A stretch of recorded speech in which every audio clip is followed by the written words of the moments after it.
সিকিমের সিসাগোলাই এলাকায় অগ্নিকাণ্ডের ঘটনা।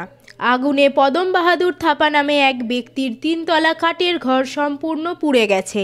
এছাড়া আশেপাশের 3টি বাড়ি আংশিকভাবে ক্ষতিগ্রস্ত হয়েছে। ফায়ার সার্ভিসের বিশেষ তৎপরতার কারণে আগুন নিয়ন্ত্রণে আসে। প্রত্যক্ষদর্শীদের মতে আগুন দ্রুত ছড়িয়ে পড়ে পুরো বাড়িটি পুড়ে ছাই হয়ে যায়। তাৎক্ষণিকভাবে ফায়ার সার্ভিসকে খবর দেওয়া হলে তারা কয়েক মিনিটের মধ্যেই ঘটনাস্থলে পৌঁছে যায়।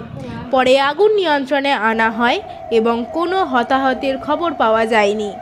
খবর পেয়ে পুলিশ কর্মকর্তারা ঘটনাস্থল পর্যন্ত যানবাহনগুলিকে বিকল্প রাস্তায় সরিয়ে নিতে ট্রাফিক ইউনিটকে নির্দেশ দেন। আপনি কি জটিল কিছু সমস্যায় ভুগছেন? সমাধান পেতে চান?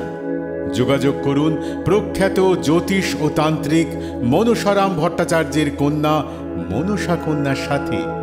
প্রখ্যাত জ্যোতিষ ও তান্ত্রিক মনসা কন্যা হাওড়া জানবাড়ি ও হাতিবাগানের নিজস্ব মন্দিরেও বসেন। যোগাযোগ 9830106967 আর 9239655323।